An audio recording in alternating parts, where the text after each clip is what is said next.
Music allows us to travel in time and not to forget, often telling us about historical facts or events. And in this case, I choose to combine music and protest. When we talk about protest music, the first name that jumps in our mind is Bob Dylan. With his greatest success, Blowing in the Wind, in 3 simple stanzas, he sings about the tragedies of the 60s, asking himself a number of questions that can only be answered with "The answer, my friend, is blowing in the wind." This song has been a hymn for thousands of young people that in those years fought against racial segregation, Vietnam War, and masters of war. As regards these masters who upset Vietnam with a 20 years war, Bob Dylan doesn't hesitate to express his hatred and disgust, wishing them even the death. With an over 50 years career, Dylan was able to adapt to the times, breaching into the soul of millions of people and also receiving countless of criticisms. On October 2016, he was awarded with the most coveted prize, the Nobel Prize for Literature, for having created new poetic expressions within the great American song tradition. Nevertheless, Dylan did not appear at the award ceremony, and he withdrew the prize 6 months after having delivered a long recorded speech in which he referred to his literary sources as Moby Dick, All Quiet on the Western Front, and the Odyssey.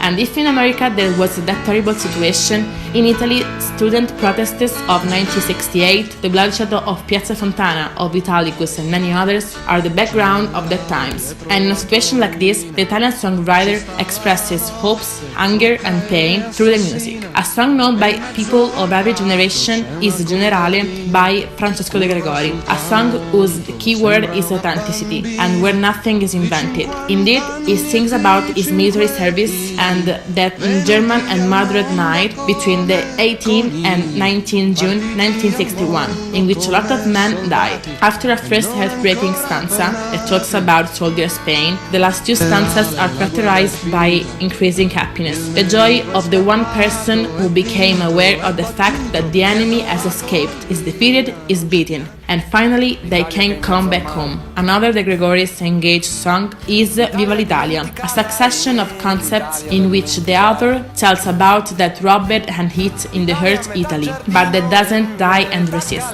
That Italy of oppositions, half garden and half jail, who despairs and falls in love, but anyhow cheers to all Italy. Another famous Italian author is Fabrizio De André. In his songs, he sings of marginalized people's stories, of policy, rebels and minorities. In the album Storia di un impiegato, we find Canzone del Maggio, taken from Chacun de vous est concerné by Dominique Grange. This song mentions some of the events of May 1968, bringing into play all those people who did not adhere to the civil commitment because of the fear that protesters could overwhelm their peaceful life. It is a condemnation to the middle class, who turns its face in front of the problems and pretends not to see anything. But its most famous is La Guerra di Piero. This song tells about the story of Piero, a foot soldier that with a heavy heart crosses the frontier on a spring day and sees a man with his identical mood but with the uniform of another color. Piero has to kill him, but a feeling of brotherhood rises in him, and that scruple costs his life because the other sees him, gets scared, and kills him. This song denounces the madness of a war without a real meaning that sends humble people to the slaughterhouse for the pleasure of the heinous choices of the masters of war that Dylan sang about. It is also interesting to talk about the political protest of Giorgio Gaber, director, actor and singer. He, in his long monologues, exhorts people to wake up and to rebel against that political class that has never represented us. He reminds us that right and left are only ideology and fanaticism, that freedom is not to stay over a tree, but freedom is participation.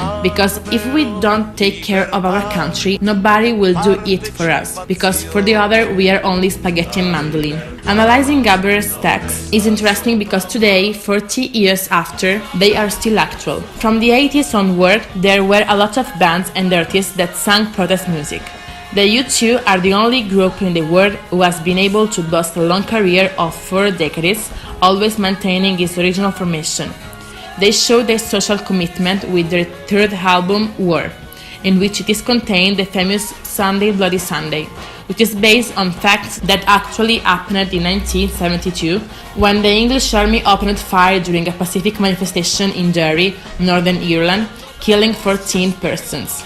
After 10 years, the memory of that Bloody Sunday inspired this song.